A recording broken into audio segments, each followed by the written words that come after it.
Yes. It's my first out. Gentlemen, at 7 p.m. on March 3rd, 2026, I, Mayor Caden Sipe, call this meeting to order. At this time, can we get a roll call, please? Here. Here. Here. Here. Here. Here, I got you. Here. Can you turn me down? Please rise for the Pledge of Allegiance. I pledge allegiance to the flag of the United States of America and to the republic for which it stands, one nation, under God, indivisible, with liberty and justice for all. Thank you very much. It's way better. At this time, is there any addendums we need to make to the agenda from staff? I have one question. There's on page, is it on item 11.1? It's page 234, number 4, subsection C. It says it's a $1 grant from the state of Oregon. Is that correct? I just wanted to make sure.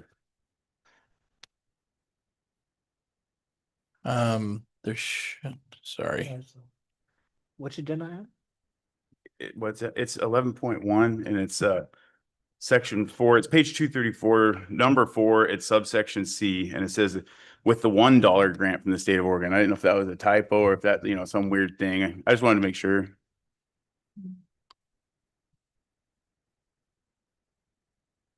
For It which, says obligations and parties, and then down there on C. oh. Supposed to be an M after that one for 1 million. Okay, okay. Sorry. It's a little different. I was just That curious. is a little different. Okay, Yeah. That's why it's a draft. yeah, It's a good catch. sure. Yeah. I missed that one. Okay, other than that M, is there any erroneous things or anything else we need to add? Okay. We'll make sure we fix that one. Okay, with no further questions from staff, anything else to add? Council, any further questions? Nope. Okay, with no further questions from council, can we get a motion this time? Mr. Mayor, other than that pesky M, can I get a motion to approve the agenda as presented? Thank you. Need a second motion, please. Mr. Smith seconds. Mr. Smith, can we get a roll call this time? Counselor Fenderburg. Aye. Counselor Duffloff. Aye. Counselor Katie McMillan. Aye. Counselor Smith. Aye. Counselor Dennis McMillan. Aye. Counselor McLean. Aye. The motion carries. The agenda is approved for this evening. Moving on now to 5.1, the city manager's report, and first presenting is the library semi-annual report. Yes, hello everyone. Nice to see everyone again. I see you guys have a full agenda, so I'm just going to keep it short and just go over a few highlights for the library. Programs and attendance, we do have a graph up there that shows programs and attendance for the same time, but in 2024, and we just had a bit of an increase in both programs and attendance. Moving on to some highlights. In July, we closed off summer reading with 36 total programs for all ages. We also had our end of summer reading party where we had prize raffles, face painting, carnival games, and just overall family fun. Grand prizes were donated by Walmart DC, so thank you to Walmart DC for that.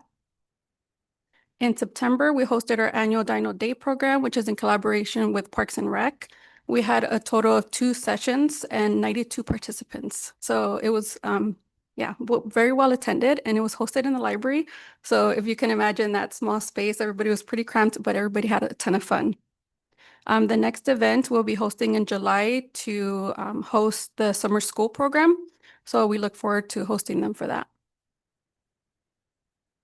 I also have a report here for foot traffic. As you can tell, our summer and fall months are our busiest months of the year. I also included some circulation counts on there. I won't bore you too much with all the numbers there. But we do have a library Wrapped. I don't know if you heard of like Spotify Wrapped. Ariana Strong, one of our staff members, created this. And it's just fun to see what patrons are into and really helps us too with collection development to see what they would like to read. Right now, our biggest genre checked out is fantasy fiction. So that's what we're ordering most of right now. We also had our summer teen intern in 2025. We interviewed over 12 teens and ultimately chose Alexia Martinez.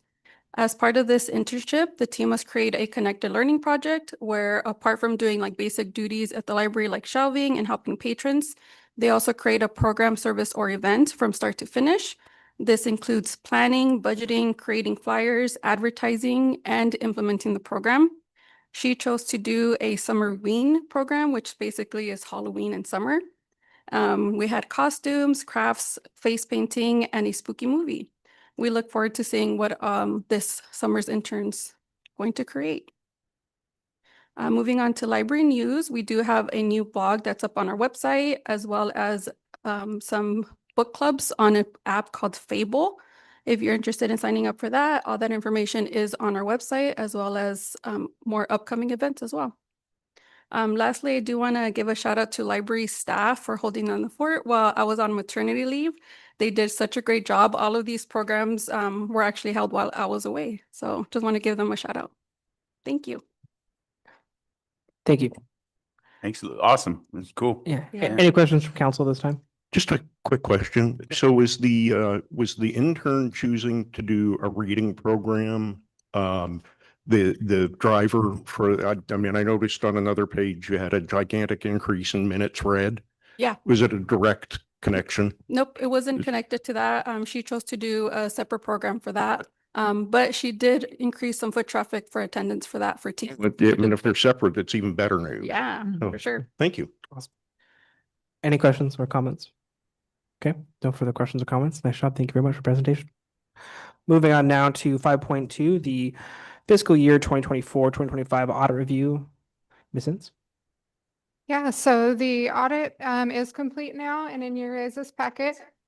If you remember, we selected new auditors this year. So Brad from Singer Luac is on the call as well, and he'll just give you guys a brief summary of the audit. Well, yes, thank you for having me tonight. I'm Brad Bingenheimer, partner with the firm of Singer Luac, and we were engaged to audit the financial statements of the city of Umatilla for the year ended June 30, 2025. I'm going to share my screen real quick if I could. Maybe I can't. Give us just a second. Okay.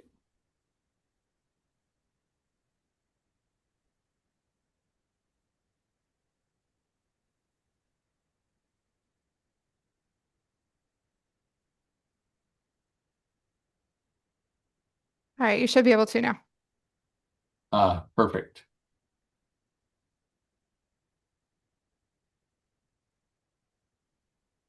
This onto the right screen.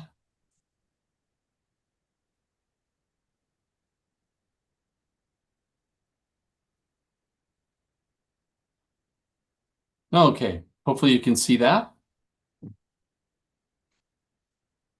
So I just want to spend a few minutes tonight talking, giving you some highlights out of the audit. Of course, the purpose of an audit is to give an opinion on the financial statements.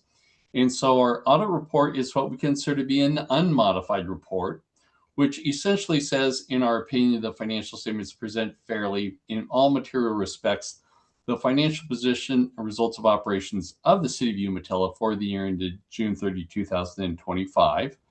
I would note that this is on the modified cash basis of accounting, which is different than generally accepted accounting principles, but is acceptable under Oregon law. And we find many times provides just as good, if not sometimes better information than full GAAP financial statements. A few financial highlights for you. So the government activities ended the year with total assets of $27 million. And your business type activities ended the year with assets of $8.6 million. So total assets of the city at the end of the year were $35.7 million. And those changed from the prior year. The change in that position, government activities actually decreased a little bit by $1.8 million, where the business type activities increased $2.5 million. Total revenues were in governmental activities were $22.5 million. In the business type activities, they were $13.5 million. So overall, your total revenues were right at 36 million, and your total expenses were at 35.3 million. In looking at the detail of your governmental funds, of course, the general fund is the most important fund. This is the fund where you can spend the money generally for all the services that the city provides. And then all the other funds kind of have special purpose. They're restricted.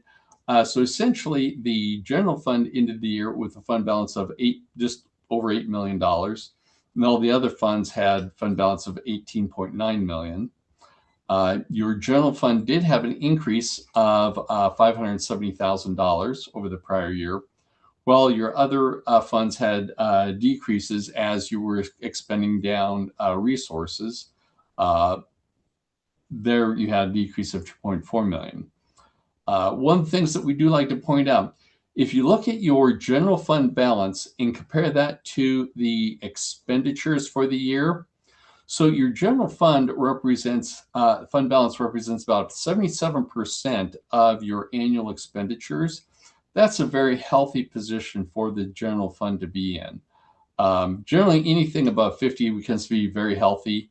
Between 25 and 50 is good. Below 25, we get kind of concerned. So you are in a very good, healthy position in your general fund balance. The details of your proprietary funds, which are the water, sewer, and the refuge funds. Total net positions of those, the general fund, the water fund had a net position of 600,000. The sewer had a net position of 7.7 million, and the refuge had a position of $216,000. And each of those had an increase from the prior year, with water fund increasing 1.5 million. Sewer increasing by 1.8 and the refuge increasing $40,000.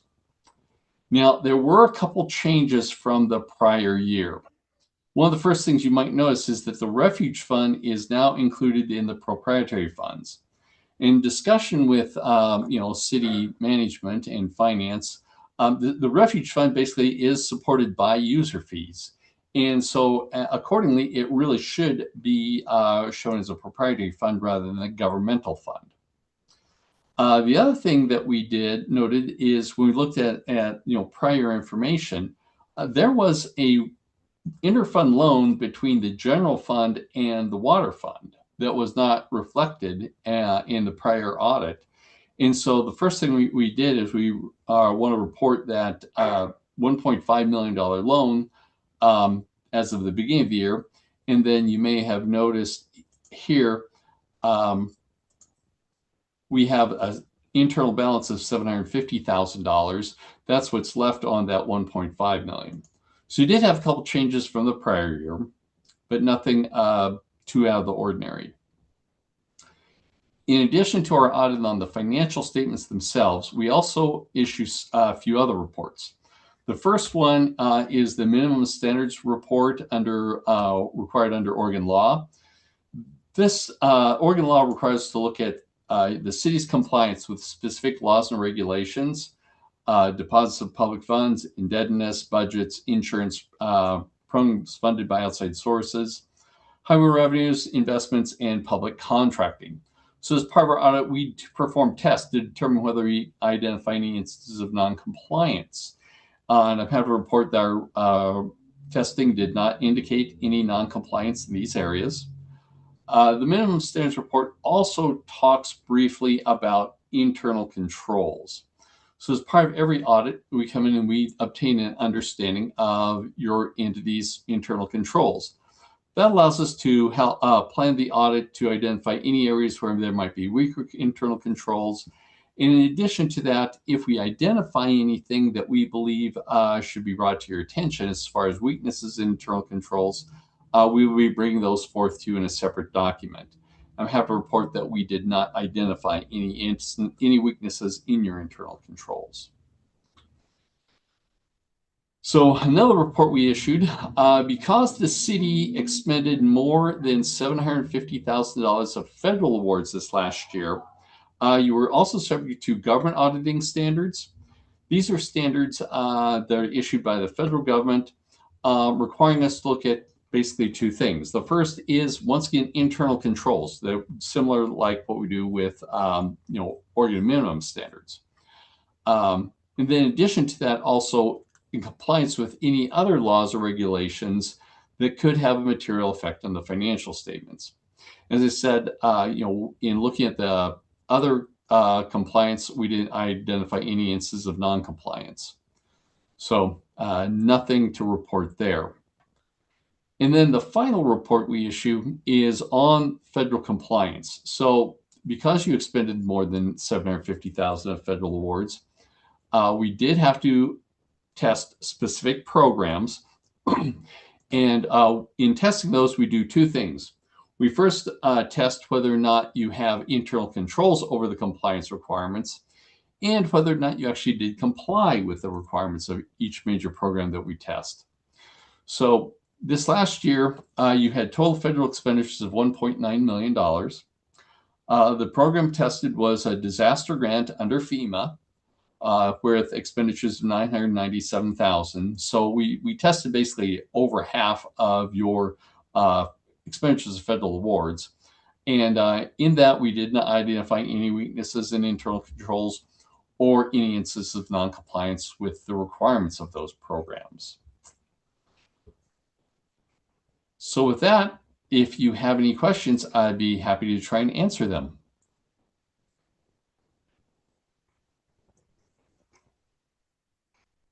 Any questions from council? Mr. McLean? So just a general question, being the first year that we've used your auditing company, it was Yes. Different presentation. I actually sat down and spent quite a bit of time going through it, different format than we've been used to seeing.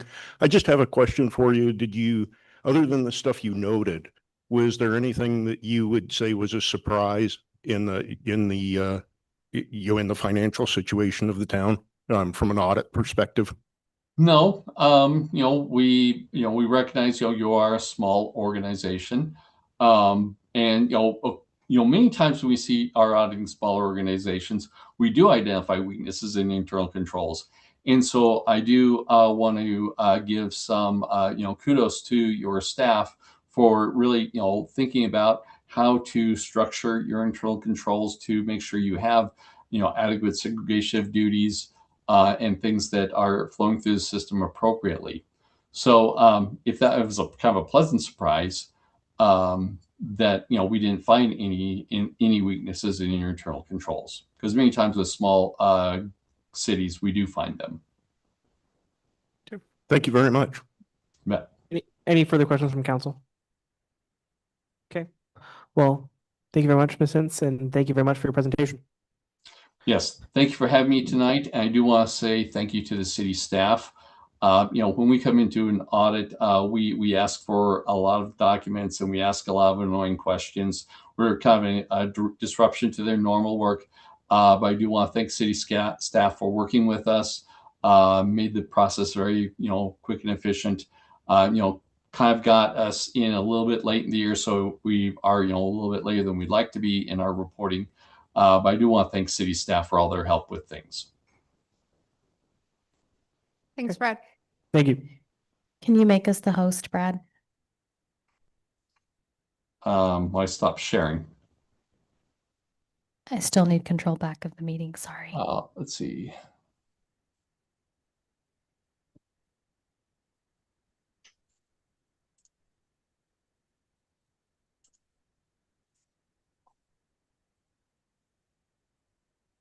Let me just do that. In the top corner, there should be 3 dots, and then if you click on those, it should say make host.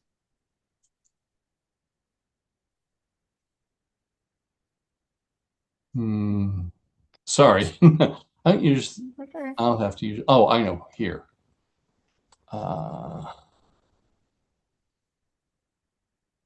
If I just exit out of the meeting, will that do it? You will end the meeting for all of us. Okay. If you hover over City of Umatilla meetings, there should be a blue option that says mute, and then there's 3 little dots on the top right-hand side.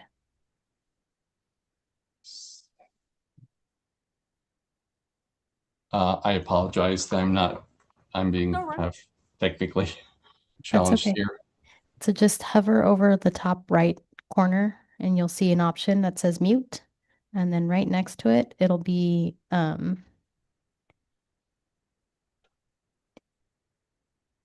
where so right at the top right corner, I can't see that. Top Keep right going. corner. Right, yep, down, down, down on the image itself. Right around there, there should be an option for mute and or three dots.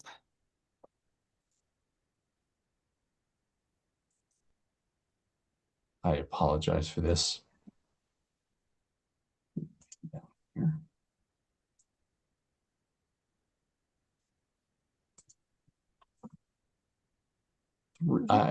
I'm not seeing the three dots that would give me that option.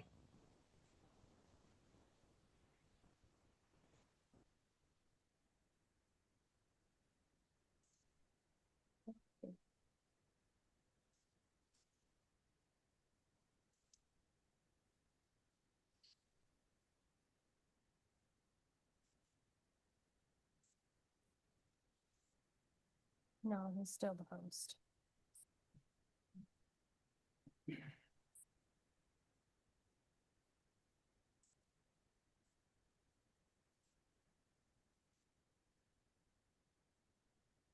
Live stream.